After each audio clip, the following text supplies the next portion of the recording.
దేవుడు ఉన్నాడా? ఉన్నాడు. అవసరత ఉందా? ఉంది. దేవుడు ఉన్నాడా? ఉన్నాడు.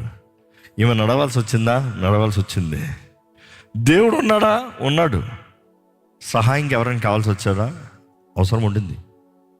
ఈరోజు మనం చాలాసార్లు మన ఐడియాలజీ ఏంటంటే దేవుడు ఉన్నాడంటే ఇంకెవడో నా చుట్టూ ఉండడు, దేవుడు ఉన్నాడంటే నాకు ఏ అవసరత ఉండదు, దేవుడు ఉన్నాడంటే నాకు ఏ ఒక మాట జ్ఞాపకం చేసుకోండి. జీవితం అనగా కష్టములు, అవసరతలు, శ్రమలు ఇవన్నీ ఉంటాయి, ఇవి తప్పవు.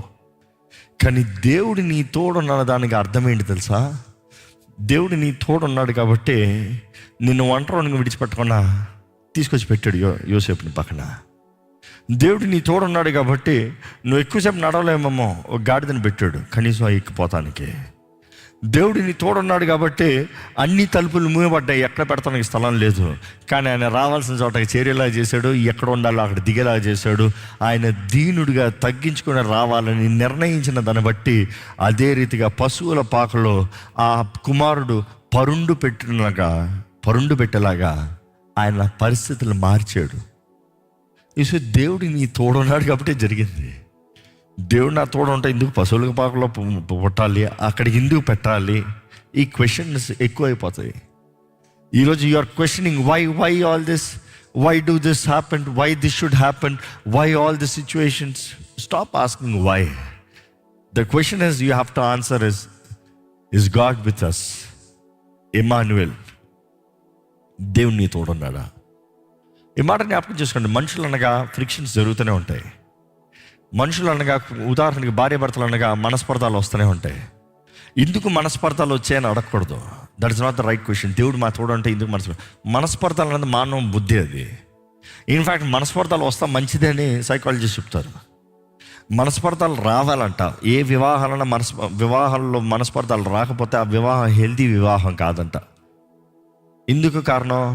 ఒక వ్యక్తిని తెలుసుకోదాం అనుకున్నప్పుడు, అండర్స్టాండ్ చేసుకుంటానికి ప్రయత్నం చేసినప్పుడే మిస్అండర్స్టాండ్ అవుతారంట. అర్థమవుతుందా?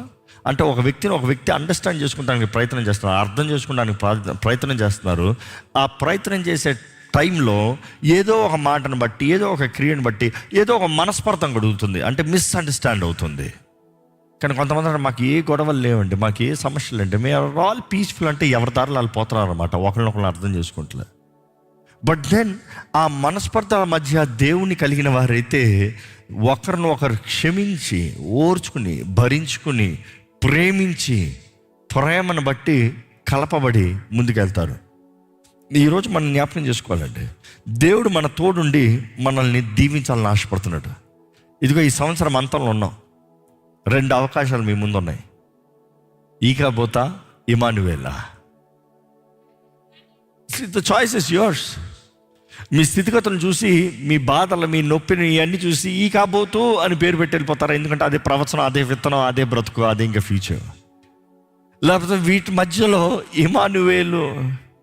ఎందుకంటే అక్కడ చూసినప్పుడు అక్కడ కష్టం కనబడింది, ఇక్కడ చూసినప్పుడు ఇక్కడ కష్టం కనబడింది.